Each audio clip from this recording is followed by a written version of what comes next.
दोस्तों, हाल ही में जो क्वाड समिट हुई है उसमें चीन को किस तरह से इंडो पैसिफिक रीजन में काउंटर किया जाए, इसको लेकर कई तरह के प्रस्ताव भी पास किए गए हैं और इस पर चीन की भी कड़ी प्रतिक्रिया आई है और चीन ने इसकी कड़ी आलोचना की है।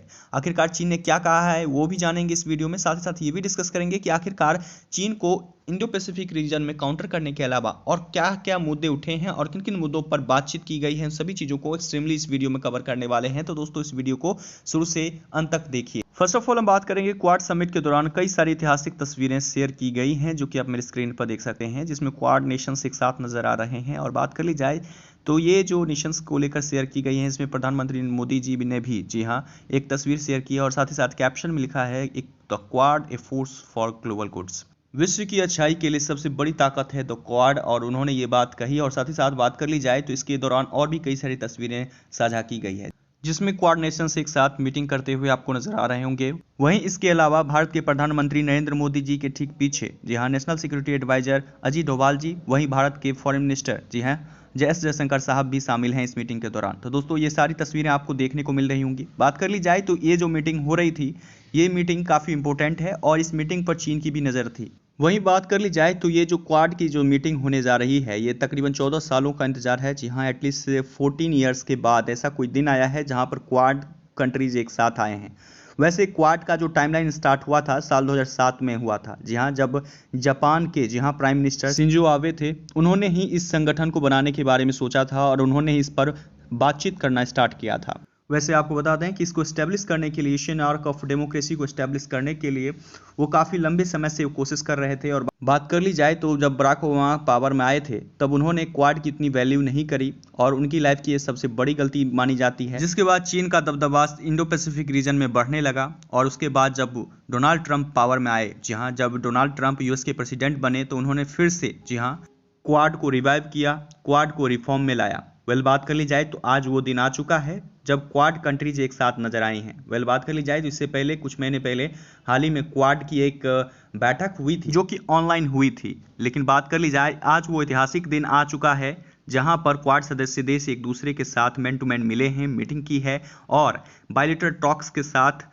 किस तरह से इंडो पैसिफिक रीजन में चीन को काउंटर किया जाए, इसको लेकर भी, इन मुद्दों पर भी बात की है और साथ ही साथ कई प्रस्ताव भी पास किए हैं। अब जानते हैं कि आखिरकार क्या क्या ज्वाइंट स्टेटमेंट जारी किया गया है क्वाड लीडर्स की तरफ से। जी हाँ, जो कि आप लोग मेरे स्क्रीन पर देख सकते हैं, जो कि व्हाइट हाउस के ऑफिशियल वेबसाइट पे आपको देखने को मिल जाएगी, जिसके स्क्रीनशॉट्स आप मेरे स्क्रीन पर देख सकते हैं। जी हाँ, आपको बता दें कि इसमें उन्होंने पहले कहा है launch the quad infrastructure coordination group. जी हाँ, इसके अंतर्गत वो सॉफ्ट लोन प्रोवाइड करेंगे उन देशों को, उन छोटे छोटे देशों को जो कि चाइना के डेथ डेबिट ट्रैप में फंस जाते हैं। जी हाँ, आपको बता दें कि डेथ डेबिट ट्रैप में चाइना पहले फंसा लेता है BRI प्रोजेक्ट के अंतर्गत, जी हाँ बेल्ट रोड इनिशिएटिव प्रोजेक्ट के अंतर्गत, जिसमें आपको पता होगा कि चाइना ने हाल ही में श्रीलंका को जिस तरह से डेथ डेबिट ट्रैप में फंसा लिया। यहाँ तक कि श्रीलंका के एक हम्बनटोटा पोर्ट पर भी कब्जा कर लिया है। यहाँ तक कि वहाँ पर अपना एक मिलिट्री बेस भी बनाने जा रहा है चाइना। पहले किसी छोटे मोटे कंट्रीज को उसकी औकात से ज़्यादा उसे लोन प्रोवाइड करता है और लोन प्रोवाइड करने के बाद वो कंट्री जब चीन को वापस नहीं कर पाता है तो उसकी ज़मीन पर वो कब्जा कर लेता है। यहीं बात कर ली जाए तो बेल्ट रोड इनिशिएटिव प्रोजेक्ट के अंतर्गत वो उन छोटे छोटे देशों को ये प्रलोभन देता है कि हम आपके क्षेत्र में, आपके रीजन में इंफ्रास्ट्रक्चर्स डेवलप करेंगे, एयरपोर्ट बनाएंगे, रोडवेज बनाएंगे और आपके इलाके में पोर्ट्स बनाएंगे। बहुत सारी चीज़ों को लेकर वो बातचीत करता है, यहाँ तक कि हाइड्रो पावर प्लांट लगाएंगे, सारी चीज़ों को लेकर बात कहता है। फिर उनके यहाँ ये डेवलपमेंट करके फिर उन पर कर्जा थोप देता है। कर्जा थोपने के बाद जब वो कर्जा वापस नहीं कर पाते हैं तो उनकी ज़मीन पर कब्जा कर लेता है, जो कि श्रीलंका के साथ हो चुका है। बात कर ली जाए तो बाकी के और भी कंट्रीज हैं जो कि छोटे छोटे कंट्रीज हैं जिनको BRI प्रोजेक्ट के अंतर्गत चाइना लोन प्रोवाइड करना चाहता है और वो छोटे छोटे कंट्रीज भी जो कि डेवलपमेंट के चक्कर में वो चाइना के साथ हाथ मिलाएंगे और हाथ मिलाने के बाद चाइना उन्हें इतना लोन प्रोवाइड करेगा जिसके बाद वो चाइना का लोन वापस करने के लिए, यानी कर्ज चुकाने के लिए भी उन्हें कर्ज लेना पड़ेगा। तो ऐसी स्थिति में ला देता है जिसके कारण उन्हें अपनी ज़मीन तक देनी पड़ जाती है चाइना को। तो ऐसी चीज़ों से बाहर निकालने के लिए और साथ ही साथ उन देशों को जो कि डेवलपमेंट चाहते हैं अपने कंट्री में और डेवलपमेंट करने के लिए उन्हें सॉफ्ट लोन की ज़रूरत होती है, उन सभी को जो क्वाड सदस्य देश हैं वो लोन प्रोवाइड करने जा रहे हैं, जिसकी वजह से उन्हें चाइना से किसी भी तरह का लोन लेने की ज़रूरत ना पड़े, साथ ही साथ अपने इंफ्रास्ट्रक्चर्स को अपने मुताबिक वो डेवलप कर पाएँ।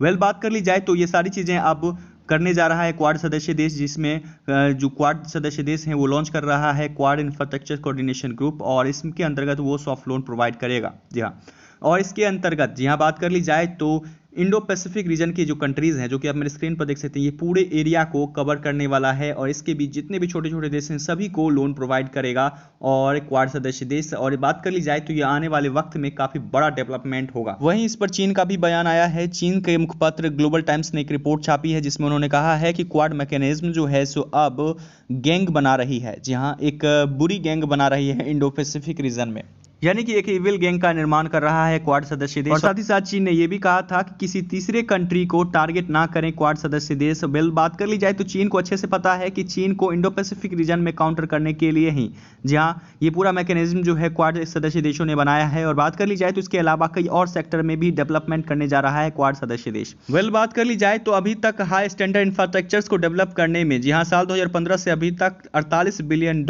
ऑफिशियली फाइनेंस कर चुका है क्वाड सदस्य देश और इंफ्रास्ट्रक्चर्स को डेवलप करने के लिए रीजन्स में, जैसे कि बात कर ली जाए तो wind, solar power and hydro power या टेलीकम्युनिकेशंस, रोड ट्रांसपोर्टेशंस या कई तरह के इंफ्रास्ट्रक्चर्स में साथ मिलकर उन्होंने डेवलपमेंट करी है और $48 बिलियन अभी तक खर्च कर चुका है क्वाड सदस्य देश। जी हाँ, और आने वाले वक्त में ये उम्मीद की जा रही है कि तकरीबन 60 से 70 बिलियन डॉलर खर्च करेगा महज 3 से 4 सालों के भीतर, जहां क्वाड सदस्य देश। तो वेल दोस्तों, बात कर ली जाए तो इससे साफ पता चलता है कि चीन के बेल्ट रोड इनिशिएटिव प्रोजेक्ट को ध्वस्त करने में ज्यादा वक्त नहीं लगेगा। वहीं एक और मेजर डेवलपमेंट पर क्वाड सदस्य देश काम करने जा रहा है, जो कि होगा साइबर सिक्योरिटी को लेकर। आपको पता होगा कि चीन ने कई बार, जी हाँ, अमेरिका हो चाहे हमारे प्यारे भारत को लेकर हो, उस पर कई बार उसने हमला करने की कोशिश की है, साइबर हमला करने की कोशिश की है, जिसको लेकर क्वाड सदस्य देश एक साथ मिलकर साइबर सिक्योरिटी पर काम करेंगे। वहीं अब एक और मेजर डेवलपमेंट करने जा रहा है क्वाड सदस्य देश, वो है स्पेस को लेकर। जी हाँ, बात कर ली जाए तो आपको बता दें कि क्वाड सदस्य देश जो हैं so exchange the satellite data, climate change को लेकर और कई तरह के मुद्दों पर वो काम करेंगे, जिसमें स्पेस से रिलेटेड बहुत सारी चीजों पर वो सस्टेनेबल डेवलपमेंट करेंगे, यानी कि साथ मिलकर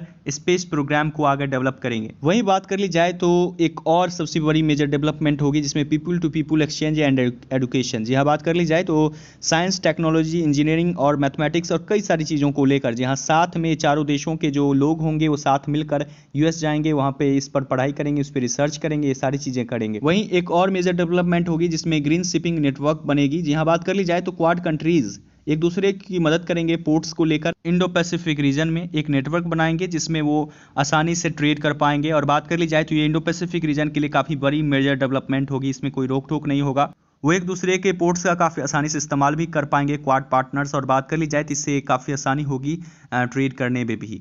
वेल, बात कर ली जाए तो ये सारी चीज़ें होने जा रही है, काफ़ी मेजर डेवलपमेंट होने जा रहे हैं। वेल दोस्तों, आपका क्या कहना है इन मुद्दों को लेकर? नीचे कमेंट्स में अपनी ओपिनियन जरूर शेयर कीजिए। साथ ही दोस्तों, अगर आप ये वीडियो यूट्यूब पे देख रहे हैं तो चैनल को सब्सक्राइब कर लीजिए। वहीं अगर आप ये वीडियो फेसबुक पेज पे देख रहे हैं तो पेज को फॉलो कर लीजिए।